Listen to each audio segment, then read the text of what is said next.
বিরতির পর স্বাগত। এখন খবর বিস্তারিত। শুক্রবার মহাকরণে এক সাংবাদিক সম্মেলন করেন কৃষি ও কৃষক কল্যাণ দপ্তরের মন্ত্রী প্রণজিৎ সিংহ রায়। কিছু কিছু কৃষকদের বক্তব্যকে সামনে রেখে বলা হচ্ছে রাজ্যের কৃষকরা ক্ষতির সম্মুখীন, কিন্তু বর্তমান সরকার এই সময়ের মধ্যে একাধিক প্রকল্পের মাধ্যমে কৃষকদের কাছে তাদের টাকা পৌঁছে দিয়েছে। যারা কৃষকদের কল্যাণের চিন্তা না করে সংকীর্ণ রাজনীতির মাধ্যমে তাদের ভুল পথে চালিত করত, তাদের বর্জন করতে এই ধরনের বিভ্রান্তি ছড়ানো হচ্ছে।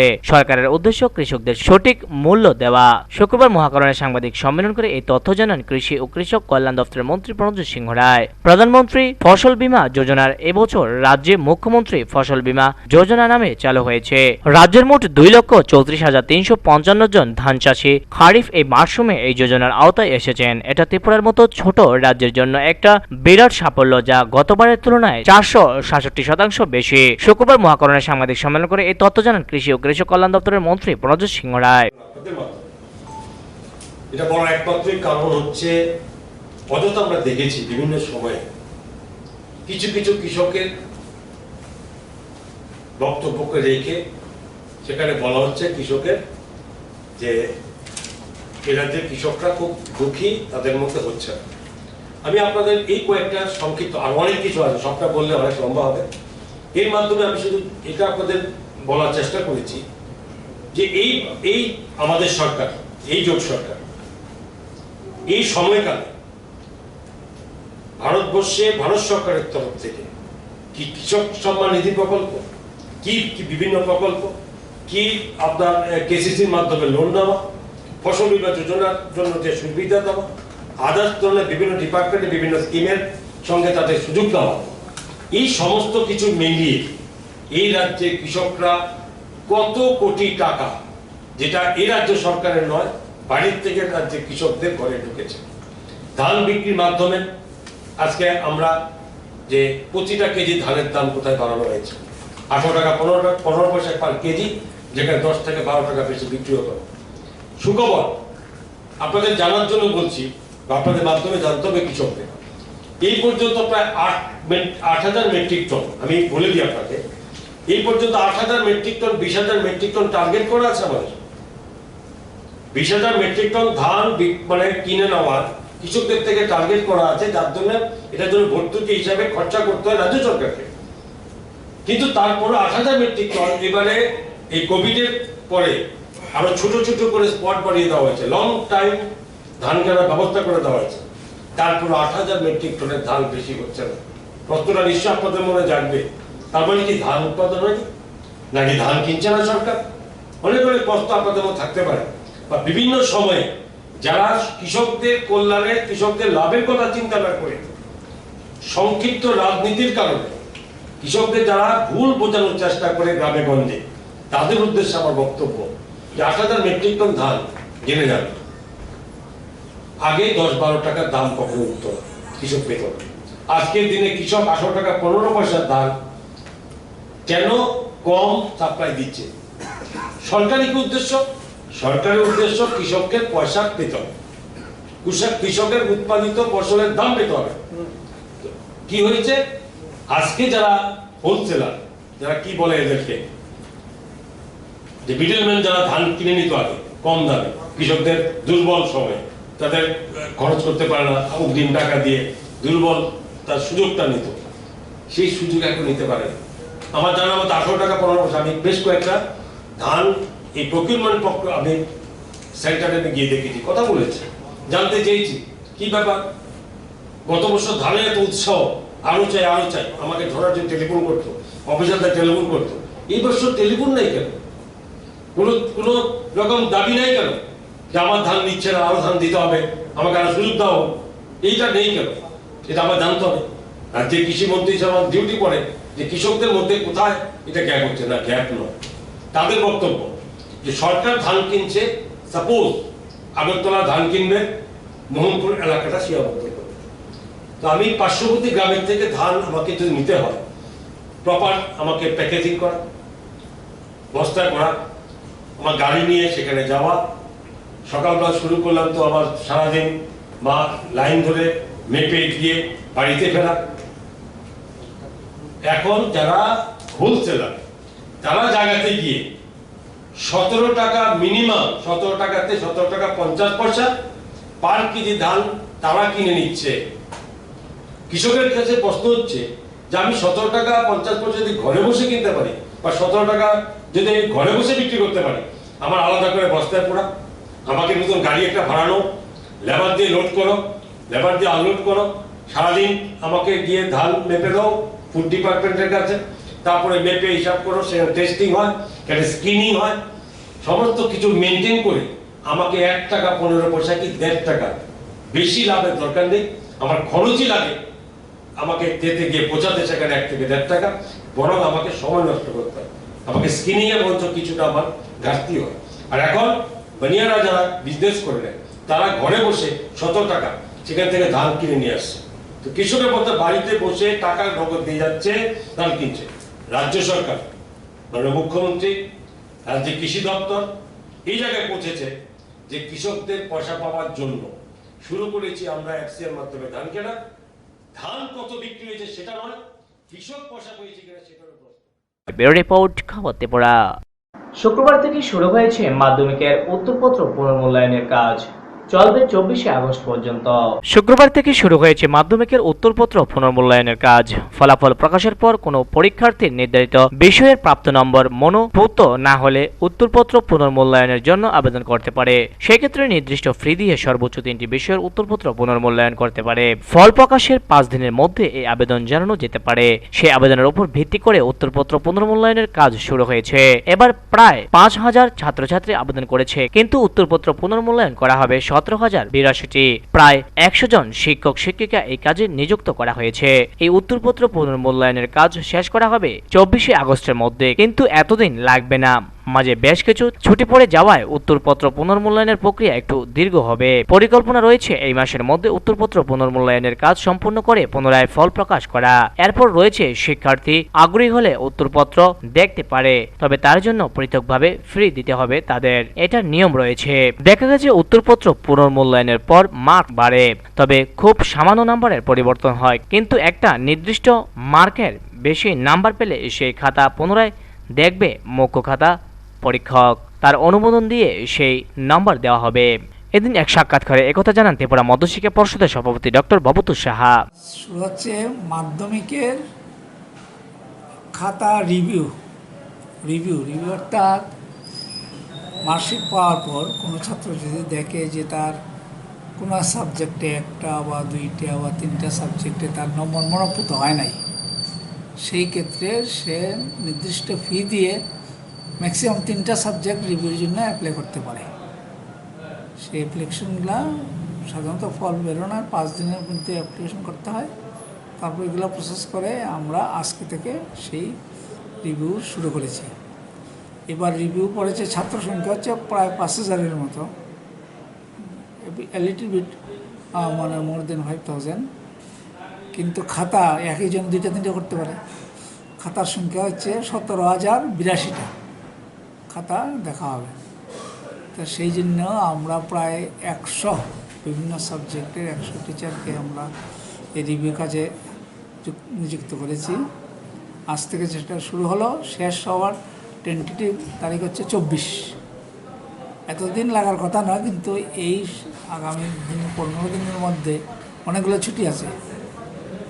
2nd Saturday, 4th Saturday, Janmashtami, স্বাধীনতা দিবস, অনেকগুলো ছুটি আছে। প্রায় 7-8 দিন ছুটি থাকাতে পিরিয়ডটা অনেক বেড়ে হয়ে গেছে। যদি তাই হয় তবে আমাদের মোটামুটি প্ল্যান এই মাসের মধ্যে রিভিউ রেজাল্টটা বের করে দেওয়া। গত বছর কীরকম ছিল? গতবারও প্রায় এইরকমই ছিল, একটু 19-20 ছিল। গতবার ছিল বোধহয় 19,000-এর মতো খাতা, অ্যাপ্লিকেন্ট এরকম 5 থেকে 6,000-এর মতো ছিল। তা এখন রিভিউর পরে আরেকটা ধাপ আছে, ছেলেমেয়েরা যে ইন্টারেস্টেড হয় নিজেরা খাতাও দেখতে পারে। একজন গার্জিয়ান বা একজন টিচারকে নিয়ে একজন সে খাতাও দেখতে পারে। সেখানে ফিটা একটু বেশি দিতে হয়। রিভিউর জন্য 130 টাকা, আর সেলফ ইনস্ট্রাকশনের জন্য 250 টাকা করে দিতে হবে। 250 টাকা করে দিতে হবে। আচ্ছা, রিভিউর জন্য ম্যাক্সিমাম 3টা সাবজেক্ট, আর সেলফ ইনস্ট্রাকশনের জন্য সবগুলো সাবজেক্ট দেখতে পারে, টাকার উপর দিতে হবে। তো সেই ক্ষেত্রে যেহেতু আমাদের বোর্ডের সিদ্ধান্ত, মানে বোর্ডের রেগুলেশনে এই ব্যাপারটা আছে, একজন ক্যান্ডিডেট রিভিউ করতে পারে, রিভিউর পরেও আবার সিলেকশন যেতে পারে, ফলে তার নাম্বার বাড়ার স্কোপ রয়ে গেছে। বাড়তে পারে, কমতে পারে, আমরা সাধারণত কমার এফেক্টটা দিই না, বাড়লে সেটা দেখা গেছে যে রিভিউর ক্ষেত্রে নাম্বার চেঞ্জ হয়। চেঞ্জ বলতে আমরা বৃদ্ধিটাকে বলছি, যে বেশিরভাগ ক্ষেত্রে চেঞ্জটা হচ্ছে 1, 2, 3 নাম্বারের, কিন্তু খুব কম ক্ষেত্রেই আছে যে চেঞ্জের পরিমাণ 20%, 15% এরকম হয়ে যায়। সেটা যাতে না হয়, এবার আমরা একটা উদ্যোগ করেছি, নিয়েছি যে যারা রিভিউ করবেন সেখানে একটা নির্দিষ্ট নাম্বার বলে দেওয়া আছে।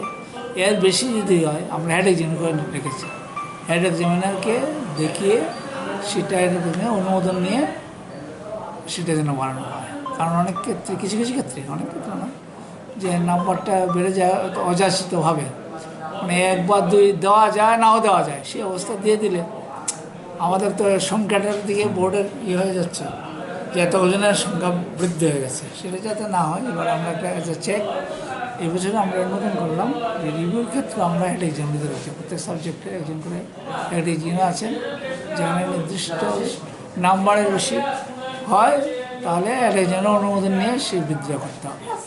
ব্যুরো রিপোর্ট, খবর ত্রিপুরা। শুক্রবার রাজ্যের প্রাক্তন মুখ্যমন্ত্রী প্রয়াত শচীন্দ্রলাল সিংহের 113তম জন্মদিন পালন করল প্রদেশ কংগ্রেস ভবনের সম্মুখে। শুক্রবার রাজ্যের প্রাক্তন মুখ্যমন্ত্রী প্রয়াত শচীন্দ্রলাল সিংহের 113তম জন্মদিন প্রদেশ কংগ্রেস ভবনের সম্মুখে প্রয়াত রাজ্যের প্রাক্তন মুখ্যমন্ত্রী শচীন্দ্রলাল সিংহের জন্মদিনটিকে যথাযোগ্য মর্যাদার সহিত পালন করা হয়। উপস্থিত ছিলেন প্রদেশ কংগ্রেসের সভাপতি পীযূষ বিশ্বাস, প্রদেশ কংগ্রেস কমিটির সদস্য হরেকৃষ্ণ ভৌমিক সহ অন্যান্যরা। উপস্থিত সকলে প্রয়াত মুখ্যমন্ত্রীর প্রতিকৃতিতে ফুল দিয়ে ওনার প্রতি শ্রদ্ধা জানান। পরে প্রদেশ কংগ্রেস সভাপতি পীযূষ বিশ্বাস সংবাদ প্রতিনিধিদের মুখোমুখি হয়ে জানান, প্রয়াত শচীন্দ্রলাল সিংহ রাজ্যের প্রথম মুখ্যমন্ত্রী ছিলেন। তিনি ছিলেন একজন জননেতা। ওনার 113তম জন্মদিনটিকে সামাজিক দূরত্ব বজায় রেখে পালন করা হয়েছে। প্রয়াত প্রাক্তন মুখ্যমন্ত্রী শচীন্দ্রলাল সিংহের কর্মজীবনের কথাও তুলে ধরেন তিনি। আমাদের এই রাজ্যের প্রথম মুখ্যমন্ত্রী এবং জননেতা প্রয়াত শচীন্দ্রলাল সিংহের 113তম জন্মবার্ষিকী আমরা এখানে পালন করছি। ওনাকে শ্রদ্ধা জানানোর জন্য আমরা এখানে উপস্থিত হয়েছি। এটা আমরা সোশ্যাল ডিস্টেন্স মেনটেন করে আজকে অনুষ্ঠানটা করছি। শচীন্দ্রলাল সিংহ ছিলেন এই রাজ্যের জাতি উপজাতি সমস্ত অংশের মানুষের নেতা। প্রকৃত অর্থে উনি ছিলেন জননেতা। ওনার সময়ে এই রাজ্যের সমস্ত সম্প্রদায়ের মানুষ একটা আত্মীয়তার সূত্রে উনি সবাইকে আবদ্ধ করেছিলেন। শান্তি সম্প্রীতির একটা বাতাবরণ, একটা জাতি উপজাতি সবাই একে অপরকে মনে করতে আত্মীয়। পরবর্তীকালে বিভিন্ন সময়ে সেখানে রাজনৈতিক স্বার্থে আমাদের এই রাজ্যের এই সম্প্রতি নষ্ট হয়েছিল। বহু কষ্টে রাজীব গান্ধীর ওনার উদ্যোগে এই রাজ্যে শান্তি প্রতিষ্ঠিত হয়েছিল। আবার আজকের দিনে আমরা দেখছি আবার সুরসুরি দেওয়া হচ্ছে রাজনৈতিক উদ্দেশ্যে, বিভিন্ন সম্প্রদায়ের মধ্যে সেই সম্প্রতি নষ্ট করার জন্য, বিশেষ করে এডিসি নির্বাচনকে উপলক্ষ করে আবার একটা অশান্তি সৃষ্টি করার চেষ্টা করছে পাহাড়ে। সেই জন্য আজকে শচীন্দ্রলাল সিংহকে স্মরণ করাটা অত্যন্ত জরুরি। ওনার যে কর্মপন্থা আমাদের এখানে জাতি উপজাতি সবাইদেরকে নিয়ে যে একটা ঐক্যবদ্ধ ত্রিপুরা তৈরি হয়েছিল, সেই আদর্শগুলি ওনার সে কর্মযোগ্য আজকে আমরা এই অনুষ্ঠানের মধ্য দিয়ে মানুষকে আবার স্মরণ করিয়ে দিচ্ছি। বর্তমান পরিস্থিতিতে ওনাকে স্মরণ করা খুবই জরুরি। ব্যুরো রিপোর্ট, খবর ত্রিপুরা। সোনামুড়া বিশ চৌমনি এলাকায় এক দোকানে অভিযান চালিয়ে চোলাই মদ উদ্ধার করল সোনামুড়া ডিসিএম এর নেতৃত্বে এক অভিযানকারী দল।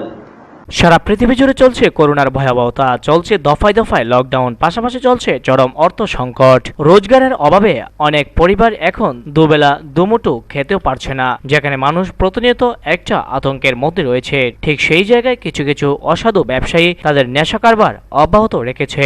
এমন এক ঘটনা আজ পরিলক্ষিত করা গেছে সোনামুড়া মহকুমায়। আজ বিকাল আনুমানিক 4টা নাগাদ Sonamura DCM Kabita Debbarma, professional DCM Manush Bhattacharya, professional DCM Abed Dharlong, additional SDM Ratan Bhowmik বিশাল পুলিশ বাহিনী নিয়ে গোপন খবরের ভিত্তিতে সোনামুড়া ব্রিজ সমনি এলাকার এক হোটেলে তল্লাশি চালায়। তল্লাশি চালিয়ে প্রচুর পরিমাণে চুলায় মদ উদ্ধার করে।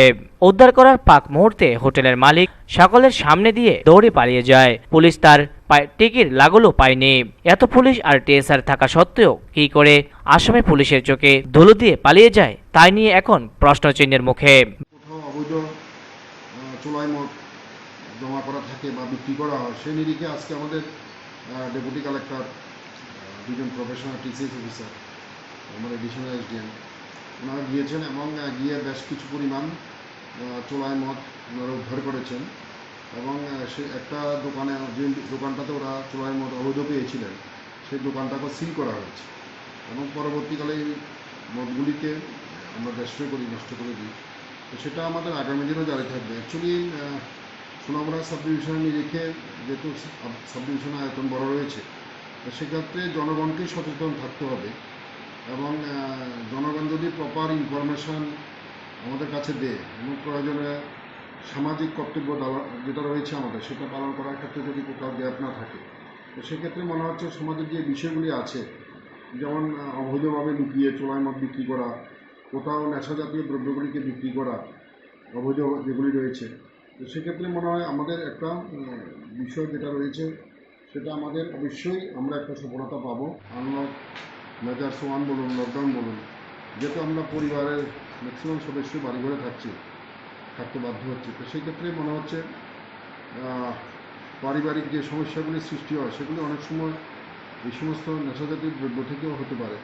তো সেক্ষেত্রে নিশ্চয়ই আপনাদের প্রতি আমাদের আবেদন থাকবে যে ইনফরমেশন নিশ্চয়ই প্রপার ইনফরমেশন আমাদেরকে দিলে আমরা সেক্ষেত্রে একটা প্রয়োজনীয় পদক্ষেপ গ্রহণ করার জন্য আমরা নিশ্চয়ই সচেষ্ট থাকব। ব্যুরো রিপোর্ট, খবর ত্রিপুরা। শুক্রবার আমরা বাঙালি রাজ্য দপ্তরের বিভিন্ন দাবি নিয়ে এক সাংবাদিক সম্মেলন করেন। শিক্ষা দেশের একটা গুরুত্বপূর্ণ বিষয়। দেশের মানুষ যেভাবে শিক্ষিত হবে তাতে নির্ভর করবে দেশের প্রগতি। স্বাধীনতার পর অনেক কমিশন করা হয়েছে শিক্ষার বিষয় নিয়ে। সময়ের সঙ্গে তা পরিবর্তন হতে পারে। বর্তমান সরকার নতুন করে কমিশন গঠন করলো। তাদের পেশ করা রিপোর্ট 29 জুলাই প্রণয়ন করা হয়, কিন্তু এই ক্ষেত্রে বেশ কিছু বিষয় তারা এড়িয়ে গেছে। একদলীয় মনোভাব এই কমিশনের বাস্তবে উঠে এসেছে। ভাষা শিক্ষানীতি আলোচনার বিষয়। দ্বাদশ শ্রেণী পর্যন্ত 5টা ভাষায় শিক্ষা নেবে ছাত্রছাত্রীরা। এই ক্ষেত্রে নিজ ভাষায় পড়াশোনা করতে পারবে না, সেখানকার নিজস্ব ভাষায় পড়াশোনা করতে হবে। ধ্রুপদী ভাষা হিসেবে বাংলাকে ইচ্ছাকৃতভাবে বাদ দেওয়া হয়েছে। রাষ্ট্রসংঘ স্বীকৃত ভাষা বাংলা, কিন্তু ধ্রুপদী ভাষা হিসেবে বাংলাকে বাদ দেওয়া একটা কোনো মতে মানা যায় না। শুক্রবার আমরা বাঙালির রাজ্য দপ্তরে সাংবাদিক সম্মেলন করে এই অভিযোগ জানান আমরা বাঙালির রাজ্য কমিটির সচিব গৌরঙ্গ রুদ্রপাল। 13 জনের কমিটির মধ্যে একজন বাঙালি শিক্ষাবিদ নেই, এটাও কাম্য নয়। শিক্ষার নীতি ও আদর্শে বহুজাতিক দেশ হিসেবে বিবেচনা করে প্রণয়ন করার দাবি জানান তিনি। সম্পূর্ণভাবেই এমন কিছু বিষয়কে তারা এড়িয়ে গেছে বা সাপ্রেস করতে চাইছে, যাতে দেখা যাচ্ছে যে একটা একদলীয় মনোভাব বা একটা বিশেষ দৃষ্টিকোণ থেকেই এই কমিশন করা হয়েছে এবং শিক্ষার সমস্ত প্রস্তাবগুলি রাখা হয়েছে। এখানে বিশেষ করে ভাষা শিক্ষা নীতির যে ব্যাপারটা, এই ব্যাপারটা খুবই মানে কি বলবো, একটা সমালোচনার বিষয়, আলোচনার বিষয়। এবং এর মধ্যে দিয়ে যে নীতিগুলি আমরা দু একটা মানে বিষয় আপনাদের সামনে এখন তুলে ধরছি। হিন্দি আগ্রাসনের ব্যাপারটা এখন মানে প্রকট হয়ে গেছে, পরিষ্কারভাবে ফুটে উঠেছে। এখানে বলা হয়েছে যে 8ম শ্রেণী পর্যন্ত তারা 5টা ভাষা, 12 ক্লাস পর্যন্ত তারা 5টা ভাষা শিক্ষা দেবেন। এর মধ্যে ক্লাস 5 পর্যন্ত মাতৃভাষা মাধ্যমে শিক্ষা হবে। তো এটা করতে গিয়ে তারা যেটা করলো আর কি, মনে করেন বাংলার অঞ্চলের বাইরে মনে করি বাঙালি কিছু বাস করছে, ঝাড়খণ্ডে, বিহারে, উড়িষ্যাতে, বিভিন্ন প্রদেশে বাস করছে, আসামে বাস করছে। সেই সমস্ত অঞ্চলে তারা কিন্তু নিজ মাতৃভাষায় বাংলায় পড়াশোনা করতে পারবে না। বর্তমান সরকারের দেওয়া মানে কমিশনের দেওয়া যেটা সুপারিশ, এটা যদি কার্যকরী হয়, তাদেরকে সেই অঞ্চলের ভাষায়, অসমে থাকলে অসমীয়া ভাষায়, ঝাড়খণ্ডে থাকলে ঝাড়খণ্ডী ভাষায়, কর্ণাটকে থাকলে কর্ণাটকী ভাষায় তাদেরকে পড়াশোনা করতে হবে। বর্তমান থেকে আমরা এটাই বুঝছি। দ্বিতীয় কথা হচ্ছে ভাষা শিক্ষার ব্যাপারে। এখানে বলা হয়েছে পঞ্চম শ্রেণীর পর অষ্টম শ্রেণী বা 12 ক্লাস পর্যন্ত আরও যে ভাষা শিক্ষা দেওয়া হবে, টোটাল 5টা ভাষা শিক্ষা দেওয়া হবে। এর মধ্যে মাতৃভাষা বাদ দিয়ে ধ্রুপদী ভাষা হিসাবে একটা ভাষাকে স্থান করে দেওয়া হয়েছে। ধ্রুপদী ভাষার মধ্যে অত্যন্ত লক্ষণীয় বিষয়, আপনারা এটা খেয়াল রাখবেন যে আমরা লক্ষ্য করছি ধ্রুপদী ভাষা হিসেবে সংস্কৃতের কথা বলা হয়েছে প্রস্তাবে।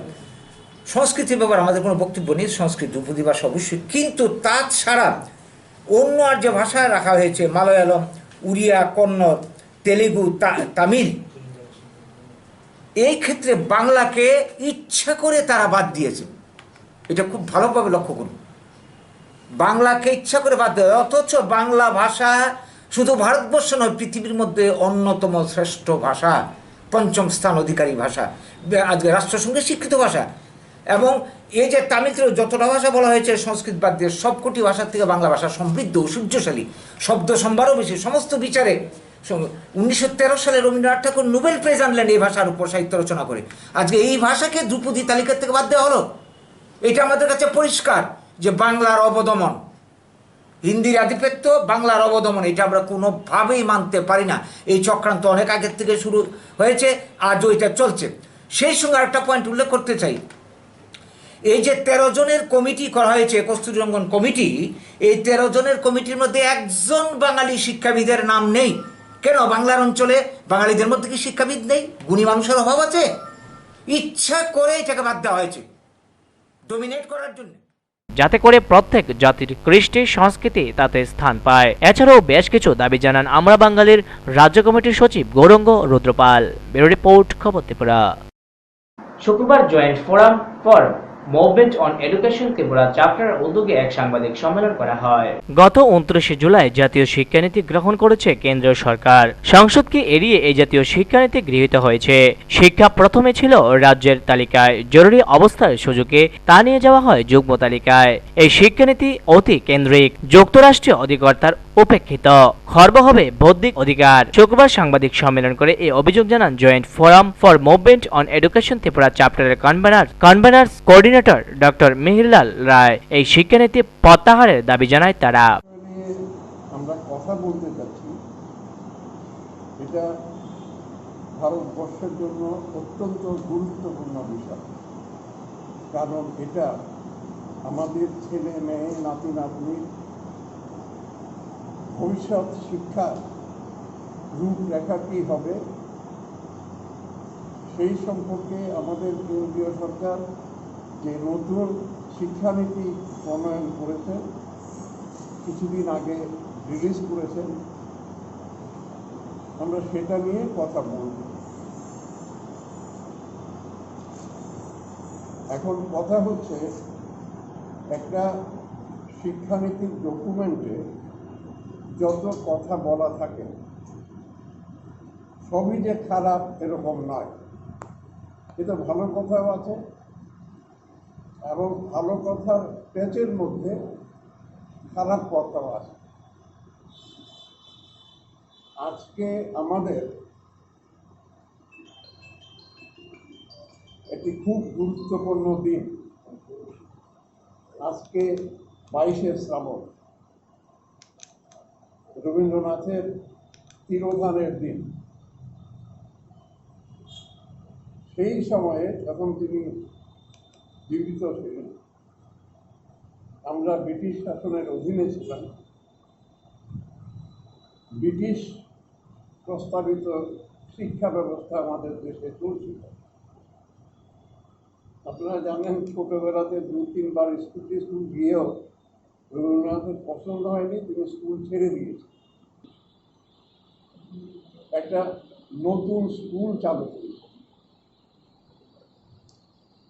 যেটা আজকে বড় হতে হতে বিশ্বভারতী বিশ্ববিদ্যালয় হয়েছে। তাহলে তার এখানে বক্তব্য ছিল ছেলেমেয়েরা কী শিখবে, কিভাবে শিখবে, এগুলো তিনি পড়েছেন। ব্যুরো রিপোর্ট, খবর ত্রিপুরা। খাদ্য দপ্তরের আধিকারিক ও পরিমাপ দপ্তরের আধিকারিকদের উদ্যোগে শুক্রবার রাজধানীর মহারাজগঞ্জ বাজার ও মরচুমনি বাজারে অভিযান চালানো হয়। রাজ্যের বিভিন্ন বাজারগুলিতে নিত্য প্রয়োজনীয় খাদ্য সামগ্রীর মূল্য আকাশ ছোঁয়া। রাজধানীর বিভিন্ন বাজারগুলিতেও একই অবস্থা। কোথাও কোথাও ক্রেতাদের পকেট কাটছে বিক্রেতারা। এই ধরনের অভিযোগ ভুরি ভুরি। এই পরিস্থিতিতে খাদ্য দপ্তর ও জনসংবরণ দপ্তর থেকে বাজারগুলির উপর নজরদারি চালানোর একটি যৌথ টিম গঠন করে দেওয়া হয়। এই যৌথ টিমে খাদ্য দপ্তরের আধিকারিকদের পাশাপাশি ওজন ও পরিমাপ দপ্তরের আধিকারিকরাও রয়েছে। এই যৌথ টিম শুক্রবার রাজধানীর মহারাজগঞ্জ বাজার ও মরচমনি বাজারে অভিযান চালায়। নিত্য প্রয়োজনীয় খাদ্য সামগ্রীর মূল্য খতিয়ে দেখা হয়। এদিন একটি সরকারি ন্যায্য মূল্যের দোকানের অভিযান চালানো হয়। সেখানে কিছুটা ত্রুটি ধরা পড়ার পর সাথে সাথে ব্যবস্থা গ্রহণ করা হয়। পাশাপাশি একটি বিরাতি মদের দোকানেও অভিযান চালানো হয়। সেখানে ধরা পড়ে ক্রেতাদের কাছ থেকে অতিরিক্ত মূল্য রাখা হয়। সেই দোকান মালিকদের বিরুদ্ধেও আইনগত ব্যবস্থা গ্রহণ করা হয়েছে। ওজন ও পরিমাপ দপ্তরের ইন্সপেক্টর সৌভিক বর্ধন রায় জানান, এই দিন একটি দোকানের ওজন পরিমাপের মেশিনটি ত্রুটিতে ধরা পড়েছে, তাই সেই মেশিনটি বাজেয়াপ্ত করা হয়েছে। এছাড়াও একটি সরকারি ন্যায্য মূল্যের দোকান ও একটি বিরাতি মদের দোকানের মালিকের বিরুদ্ধেও ব্যবস্থা গ্রহণ করা হয়েছে। আমাদের তো ফুড সিভিল সাপ্লাই কনজিউমার অ্যাফেয়ার্সের যিনি ডাইরেক্টর, মাননীয় ডাইরেক্টর তপন দাস মহোদয়, উনি একটা এনফোর্সমেন্ট টিম করে দিয়েছেন বিভিন্ন যাতে আমরা মার্কেটগুলি রেগুলেট করি এবং মার্কেটে আজকে আমরা ফুড ডিপার্টমেন্টের ইন্সপেক্টর বাবু তারাও আছেন, আমরা সবাই মিললেই আজকে বাইরে ইসলাম। প্রথমে আমরা গোলবাজারে গেলাম, তো গোলবাজারে আমরা আলু এবং নিত্য নতুন আবশ্যক পণ্যগুলি আমরা দেখলাম এবং সবগুলি রেট মোটামুটি আমরা ঠিকই পাইলাম। আর ওখানে একটা দোকানে পাইলাম, ওখানে মেশিনগুলি আনস্ট্যাম্পড আসলো, এটা আমরা সিজ করছি। আর তারপরে আমরা এখানে মরচুমনি বাজারে এলাম। মরচুমনি বাজারে একটা হ্যাঁ প্রদীপবাবু বলতেছে একটা রেশন শপ, নাম্বার হইল 167। তো এটার মধ্যে স্টকের 256 কেজি চাল সিজুছে আর 73 কেজি 167 নম্বর রেশন শপে ফুড সিভিল সাপ্লাই ইন্সপেক্টর প্রদীপবাবু ওরা ভেরিয়াস ইরেগুলারিটি পাইছেন। অটোমেটিকলি তারা নতুন করে কেসটা করছেন এবং অটোমেটিকলি যাতে গভর্নমেন্ট পিউনিটিভ মেজার অবভিয়াসলি জারি থাকবো। এবং আমরা এখানে একটা মদের দোকানও পাইছি, যারা এমআরপির বাইরে 130 টাকার বদলে 140 টাকার করে একটা নির্দিষ্ট মূল্যের একটা মদ বিক্রি করতে আসলেন। অটোমেটিকলি তার বিরুদ্ধে আমরা কেস করছি এবং তারা এখান থেকে আমরা বয়ান নিয়েছি যে তারা আর এক্সেস প্রাইসে তারা বিক্রি করতো না। ব্যুরো রিপোর্ট, খবর ত্রিপুরা। 15 আগস্টকে কেন্দ্র করে শুক্রবার তথ্য ও সংস্কৃতি দপ্তরের উদ্যোগে কার্যালয়ের কনফারেন্স হলে এক বৈঠক অনুষ্ঠিত হয়। 15 আগস্ট 74তম স্বাধীনতা দিবস। এই স্বাধীনতা দিবসকে সামনে রেখে শুক্রবার তথ্য ও সংস্কৃতি দপ্তরের কার্যালয়ের কনফারেন্স হলে অনুষ্ঠিত হয় এক বৈঠক। প্রতি বছরের ন্যায় আরক্ষা দপ্তরের আধিকারিক সহ বিভিন্ন দপ্তরের আধিকারিক ও সংবাদ মাধ্যমের প্রতিনিধিদের নিয়ে এই বৈঠক অনুষ্ঠিত হয়। মূলত স্বাধীনতা দিবসের মূল অনুষ্ঠানকে কিভাবে সুন্দরভাবে সম্পন্ন করা যায় সে বিষয়ে একদিনের বৈঠকে আলোচনা হয়। বৈঠকে উপস্থিত ছিলেন সকলের নিজেদের মতামত তুলে ধরেন। বৈঠকে পৌরোহিত্য করেন তথ্য ও সংস্কৃতি দপ্তরের অধিকর্তা রতন বিশ্বাস। তিনি জানান, করোনা ভাইরাসের প্রকোপের কারণে এই বছর স্বাধীনতা দিবসের মূল অনুষ্ঠানের কাটছাঁট করা হয়েছে। প্রতি বছর জাতীয় পতাকা উত্তোলনের পর সাংস্কৃতিক অনুষ্ঠান পরিবেশন করা হতো, এই বছর তা হবে না। রেকর্ডিং অনুষ্ঠান চালানো হবে। দর্শক আসনে অন্যান্য বছরের ন্যায় দর্শক থাকবে না, কম সংখ্যক দর্শক উপস্থিত থাকতে হবে। অন্যান্য বছরের ন্যায় কুচকাওয়াজও প্রদর্শন করা হবে না। আমাদের অ্যাকচুয়ালি সবাই জানেন আমরা 74th ইন্ডিপেন্ডেন্স ডে উপলক্ষে প্রিপারেটরি মিটিং আমরা করি। আমাদের রাজ্যের মিডিয়া এবং আমাদের আরক্ষা দপ্তরের যারা কনসার্ন ডিপার্টমেন্টগুলো আছে, এসপি সিকিউরিটি এবং ট্রাফিক এবং আমাদের অফিসিয়াল সহ দূরদর্শন সহ সবাইকে নিয়ে আমরা প্রত্যেক বছরই এই মিটিংটা আমরা করি। মূল উদ্দেশ্য একটাই, 15 আগস্টের মাঠের যে টোটাল প্রোগ্রামটা হয় এই প্রোগ্রামটা যাতে আমরা মানে প্রপার ওয়েতে আমরা কোঅর্ডিনেট করে প্রোগ্রামটা করতে পারি, যাতে যারা এখানে ভিআইপি আসে বা অডিয়েন্স আসে কারোর যাতে সমস্যা না হয় এবং মিডিয়া জগতের যারা আমাদের টোটাল মেসেজটাকে মানুষের কাছে তুলে ধরেন ওনাদের যাতে কোনো সমস্যা না হয়। কোঅর্ডিনেশন, বেসিক্যালি কোঅর্ডিনেশনের মিটিং। তো এটা সবাই আলোচনা করেছেন, সবাই তাদের মতামত ইয়ে করেছেন। তো এই বছরের প্রোগ্রামটাতে অ্যাকচুয়ালি আমরা সবাই জানি পৃথিবীতে যে সংকট চলছে কোভিডের, এই কারণে ভারত সরকারের পক্ষ থেকে অনেকগুলো রেস্ট্রিকশন দেওয়া হয়েছে। এই প্রোগ্রাম কী করা যাবে কী করা যাবে না দেখুন, প্রত্যেক বছর প্রোগ্রাম করার ক্ষেত্রে কালচারাল ইভেন্টস থাকে মাঠে।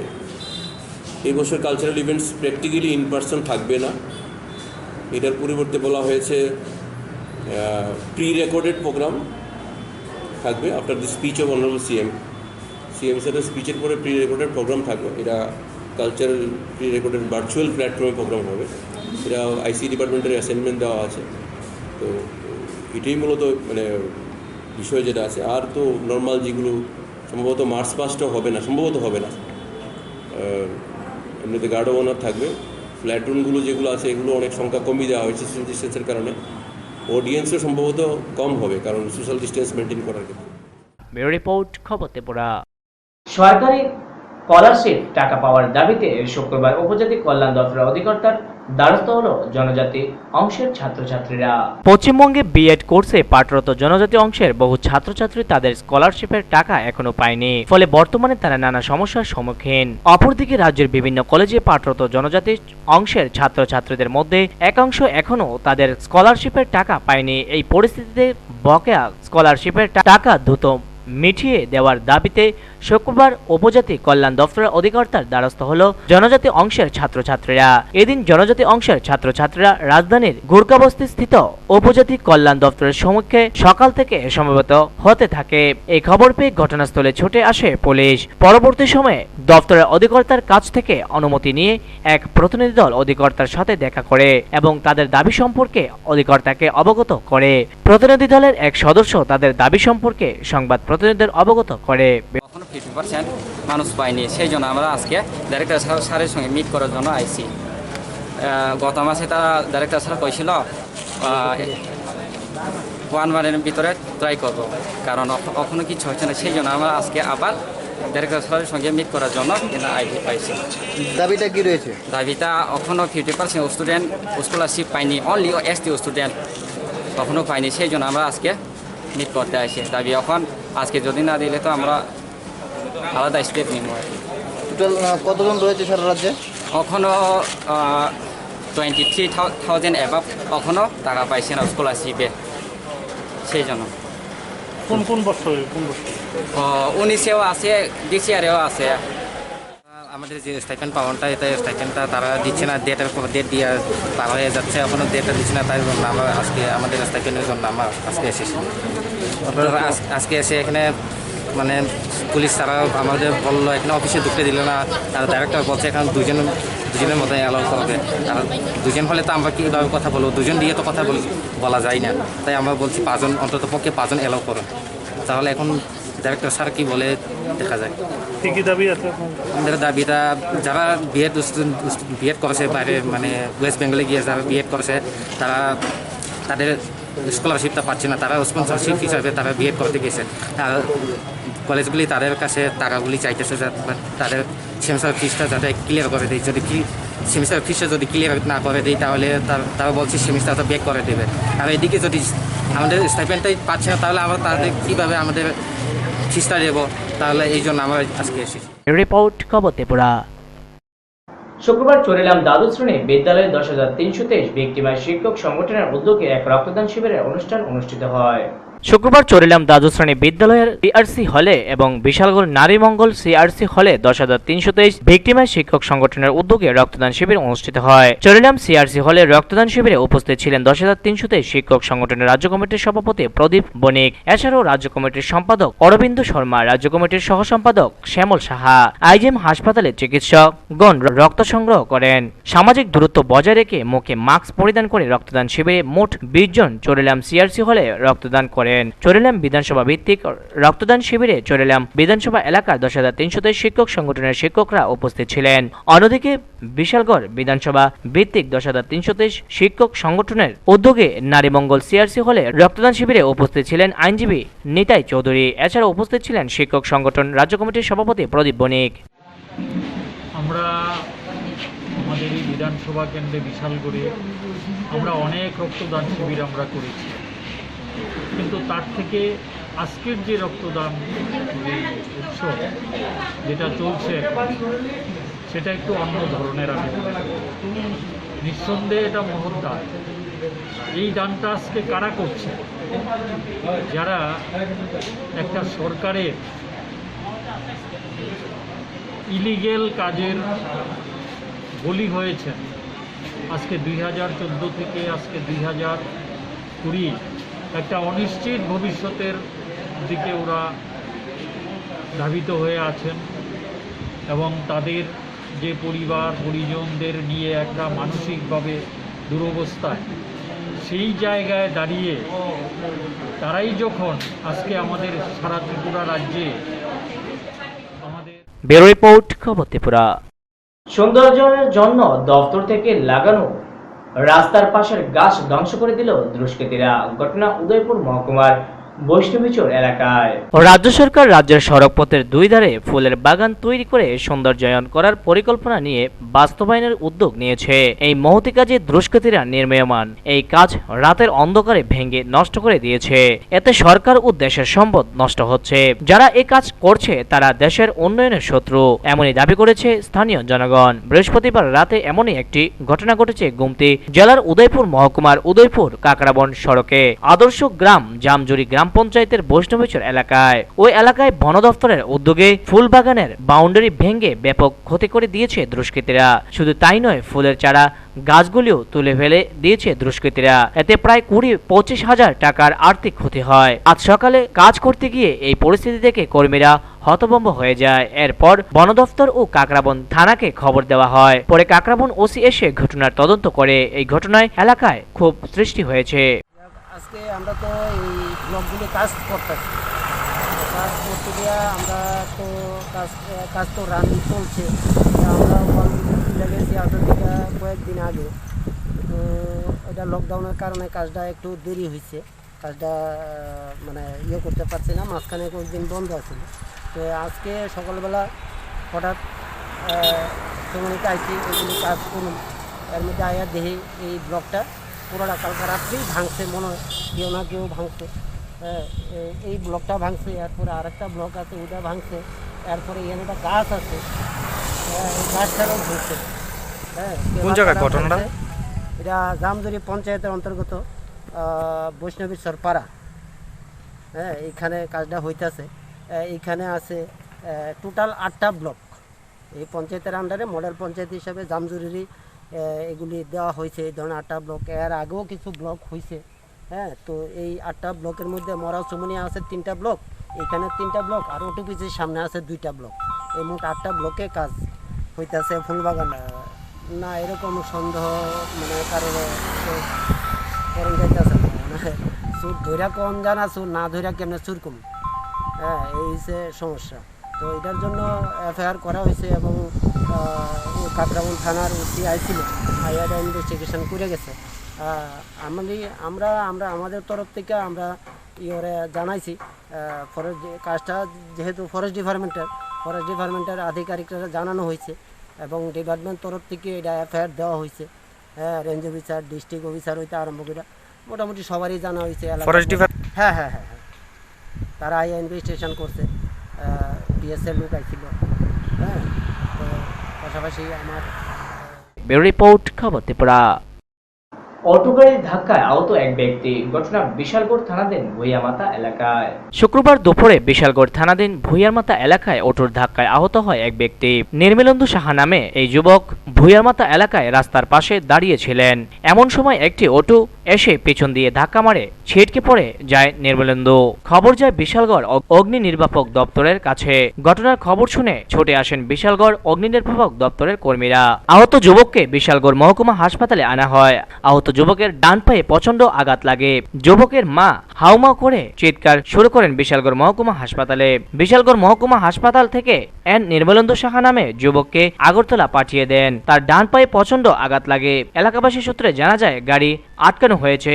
যান দুর্ঘটনা যেন দিন দিন বেড়ে চলেছে।